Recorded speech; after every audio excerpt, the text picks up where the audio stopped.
नमस्कार दोस्तों, स्वागत है आपका मेरे चैनल कॉमिक्स लाइफ में। शुरू करते हैं कर्नल कर्ण सीरीज़ की एक और मज़ेदार कॉमिक्स, खतरनाक मिशन। लेखक अंसार अख्तर, चित्रकार शाह, सुलेख व रंग संयोजक अरुण भनोट। यह कहानी वास्तव में कैप्टन कर्ण के परिचय के रूप में पेश की जा रही है। आज कैप्टन कर्ण भारतीय सीक्रेट सर्विस में कर्नल के पद पर हैं और अपने डिपार्टमेंट के नंबर 1 एजेंट हैं। उन्होंने अपने देश की रक्षा के लिए सैकड़ों बार अपनी जान दांव पर लगाई है। उनके साहसपूर्ण एवं रोमांचक कारनामे आपको आगे भी पढ़ने को मिलते रहेंगे, लेकिन पहले आप उनका यह कारनामा पढ़िए। घटना उन दिनों की है जब कर्ण सिंह मिलिट्री इंटेलिजेंस में कैप्टन थे। मिलिट्री इंटेलिजेंस में आए उन्हें अभी केवल 1 वर्ष हुआ था। उन दिनों भारत चीन युद्ध चल रहा था। एक दिन कैप्टन कर्ण को हेडक्वार्टर बुलाया गया और उनके अफसर ने कहा, कैप्टन कर्ण, तुम्हारा चयन एक महत्वपूर्ण मिशन के लिए किया गया है। तुम्हें पता ही होगा कि हमारे एक महत्वपूर्ण जनरल प्रधान नेफा की सीमा पर चीनियों के हाथ पड़ गए हैं। चीनियों ने उन्हें गिरफ्तार करके तिब्बत और भारत की सीमा के छोटे से शहर लासा में ले जाकर रखा है। यस सर, यह सब मेरी नॉलेज में है। वेरी गुड, तो तुम अपने मिशन के बारे में सुनो। जनरल प्रधान को जिस फौजी कैंप में रखा गया है उसका इंचार्ज एक चीनी कर्नल ली यात है, जो कर्नल ली के नाम से प्रख्यात है। वह ऑक्सफोर्ड का पढ़ा हुआ है, देखने में बहुत सभ्य है, लेकिन बहुत जालिम और खतरनाक इंसान है। हमें पता चला है कि अब जनरल प्रधान को उस कैंप से निकालकर एक और अत्यंत सुरक्षित कैंप में भेजा जा रहा है। वह कैंप कासलू शहर में है। जनरल प्रधान चीनियों के लिए भी और हमारे लिए भी बहुत महत्वपूर्ण है, लेकिन हम कैंप पर हमला करके उन्हें छुड़ाकर नहीं ला सकते। इसलिए फैसला किया गया है कि केवल एक एजेंट को छुड़ाने के लिए भेजा जाएगा। ऐसे एजेंट को जो अपने देश पर बलिदान होने के लिए तैयार हो, क्योंकि वहाँ 90% चांस मौत के पक्ष में है और केवल 10% चांस सफलता के लिए है।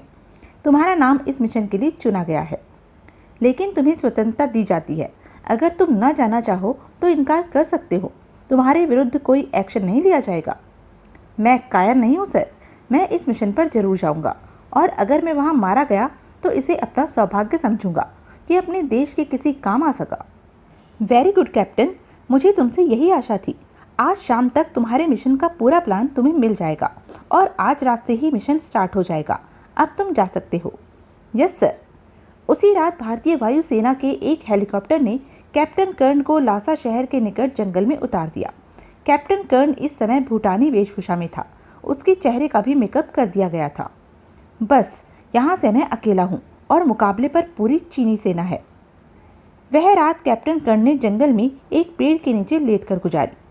सुबह मुझे लासा जाकर सबसे पहले यह पता लगाना होगा कि जनरल प्रधान को कासलू कब ले जाया जाएगा। अगली सुबह वह लासा शहर में प्रविष्ट हुआ।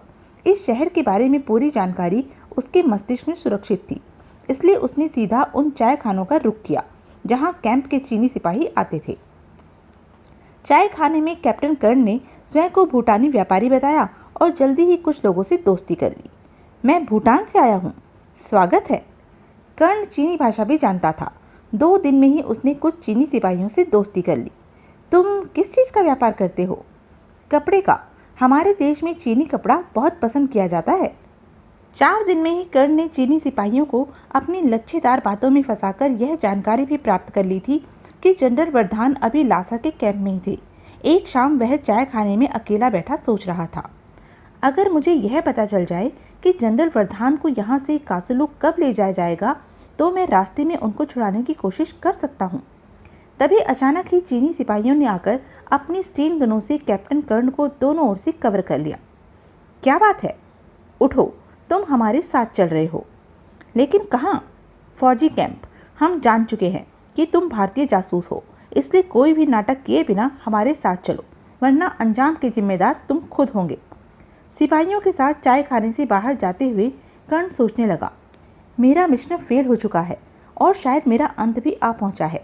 चीनी मुझे जीवित नहीं छोड़ेंगे, यह मेरा जीवन नर्क बना देंगे। और कर्ण का अंदाजा ठीक निकला। कैंप पहुंचते ही चीनियों ने उस पर नर्क के दरवाजे खोल दिए। उसे नंगा करके बर्फ की सिल्लियों पर लिटाया गया। बोलो, हमारे सवालों का जवाब दोगे या नहीं? लेकिन कर्ण ने उनके किसी सवाल का जवाब नहीं दिया।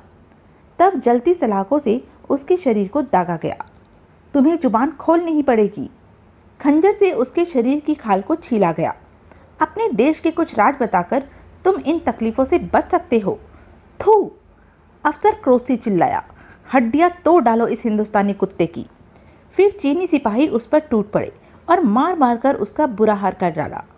1 महीने तक कर्ण को टॉर्चर किया जाता रहा, लेकिन भारत माता के उस सपूत ने हर अत्याचार चुपचाप सहन कर लिया, पर अपने देश का एक भी राज शत्रु को नहीं बताया।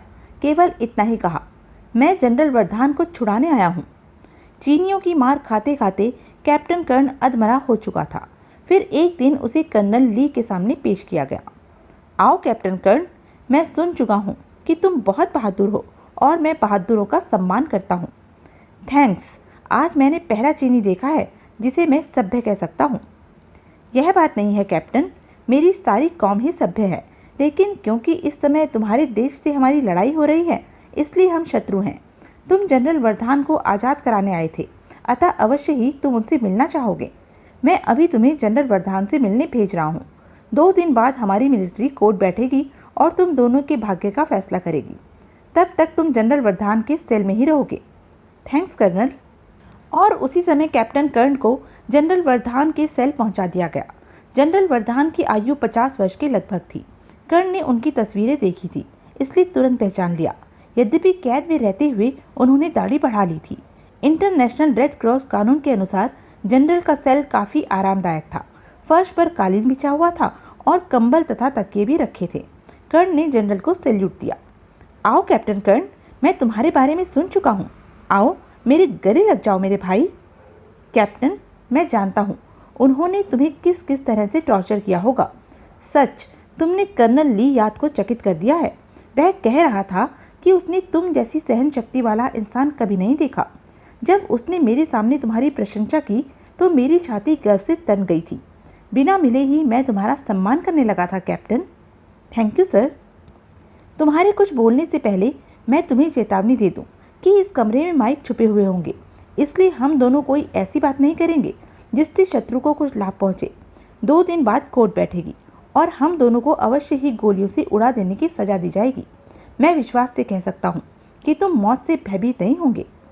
बिल्कुल नहीं सर, बल्कि मैं तो खुश हूँ कि मुझे अपने देश पर बलिदान होने का अवसर मिल रहा है। मुझे दुख केवल यह है कि मैं अपना मिशन पूरा न कर सका, आपको छुड़वाकर न ले जा सका। दुखी मत हो दोस्त, भगवान की इच्छा के बिना इस संसार में कुछ नहीं होता और शायद भगवान ने हमारे भाग्य में यही लिखा था जो होने जा रहा है। आप ठीक कहते हैं सर, भाग्य के लिखे को कोई नहीं डाल सकता।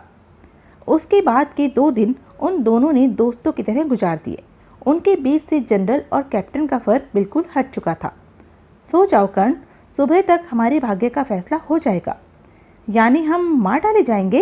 हा हा हा हा। और तीसरी सुबह उन दोनों को एक साथ कर्नल ली के सामने पेश किया गया।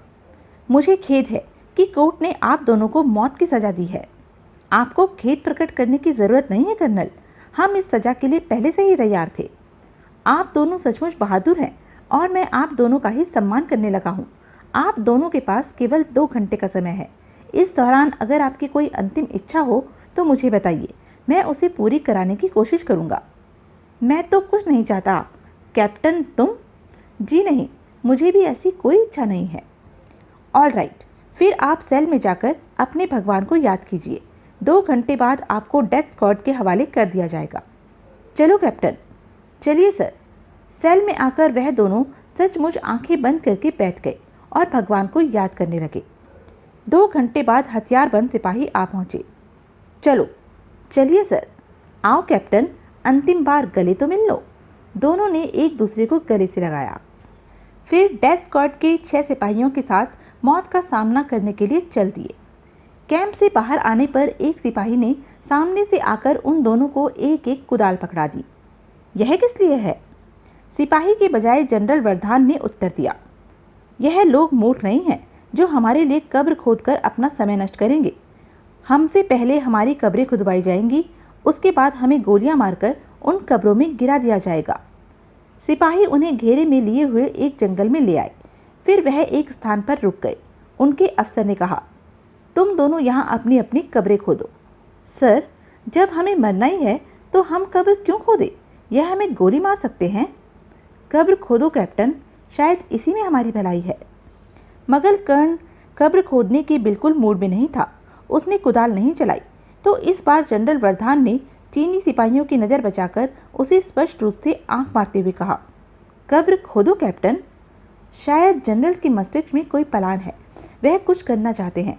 मुझे उनकी बात मान लेनी चाहिए। और फिर वह दोनों अपनी अपनी कब्र खोदने लगे। जमीन काफ़ी नरम थी। कुछ ही देर में उन्होंने 4-4 फुट गहरी कब्र खोद डाली। फिर अचानक जनरल वर्धान अपने गड्ढे से बाहर निकल आए। कर्ण गड्ढे में ही था। उसका शरीर छाती के पास से बाहर दिखाई दे रहा था। कुदाल जनरल के हाथ में अभी भी थी। बाहर क्यों आ गए? और खोदो अभी। नहीं खोदता, मारना है तो मार दो। कर्ण आश्चर्य से जनरल के इस बदले हुए रूप को देख रहा था। खोदोगे कैसे नहीं? गोली मारने से पहले मार मारकर हड्डियां तोड़ दूंगा। चीनी अफसर क्रोध में भरकर जनरल की ओर बढ़ा। फिर जनरल को न जाने क्या हुआ कि उन्होंने अपनी कुदाल का दस्ता पहले गड्ढे में खड़े हुए कर्ण पर मारा। चोट खाकर कर्ण गड्ढे में गिर पड़ा। फिर जनरल चीनी अफसर पर झपटे और उसे दबोचकर दूसरे गड्ढे में कूद गए। गड्ढे में गिरने के बाद कर्ण कुछ देर के लिए होश खो बैठा था। वह दोबारा अपने होश में वापस आया तो गड्ढे के बाहर से गोलियों की आवाज़ें सुनाई दे रही थी। कर्ण ने उठकर सावधानी से गड्ढे से बाहर झांक कर देखा। माय गॉड, जनरल ने तो कमाल कर दिया। तो यह था उनका प्लान। गड्ढा खोदने के बाद उन्होंने चीनी अफसर को गुस्सा दिलाया ताकि वह उनको मारने के लिए निकट आए। मेरा शरीर उस समय गड्ढे से बाहर था, इसलिए उन्होंने मुझे कुदाल मारकर गड्ढे में गिरा दिया ताकि मैं गोलियों का शिकार न हो जाऊं। फिर चीनी अफसर को गड्ढे में गिराकर उन्होंने मार डाला और उसकी स्टेन गन से उसके शेष साथियों को भून डाला। जनरल क्योंकि कब्र में छुपे हुए थे, इसलिए सिपाही उनका कुछ न बिगाड़ सके और वह सब खुले मैदान में थे, इसलिए एक ही राउंड में मारे गए। उधर जनरल वर्धान ने चिल्लाकर कहा, चलो कैप्टन, निकल भागो यहाँ से। भागने से पहले तुम भी एक स्टेन गन उठा लो। कुछ ही क्षण में वह दोनों जंगल में दौड़े जा रहे थे। भागते भागते ही जनरल ने कहा, कैप्टन, हमारे पास मुश्किल से आधे घंटे का समय है। बाईं ओर घना जंगल और चट्टानें हैं। आधे घंटे से पहले हमें उस जंगल में पहुंच जाना चाहिए। वहां हम छुप सकते हैं और रातों में सफ़र कर सकते हैं। क्या आपको आशा है कि हम जीवित अपने देश की सरहद तक पहुंच जाएंगे? दोनों भागते जा रहे थे। आशा तो कम है, दूरी 140 मील की है, लेकिन अगर मेरी स्कीम असफल हो जाती तो इस समय तक हम मर चुके होते, इसलिए डरना क्या। हो सकता है अभी हमारा जीवन शेष हो और कोशिश करते रहने से किसी तरह हम सीमा तक पहुंच जाएं।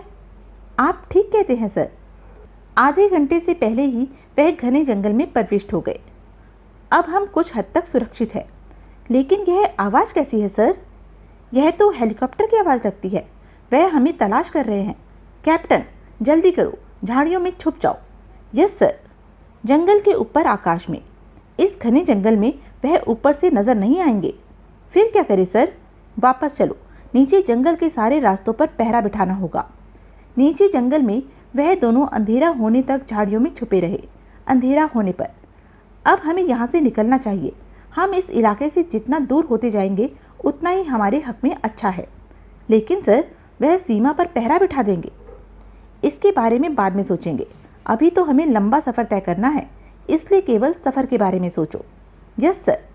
उसके बाद शुरू हुआ एक लंबा और भयानक सफ़र। जंगल की झाड़ियों और कांटों से उनके कपड़े फट गए थे। शरीर और चेहरा लहूलुहान हो गया था। तो यह थी अब तक की कहानी। आगे की कहानी जानने के लिए बने रहें मेरे साथ। और हाँ, मेरे चैनल को लाइक, शेयर और सब्सक्राइब करना ना भूलें। धन्यवाद।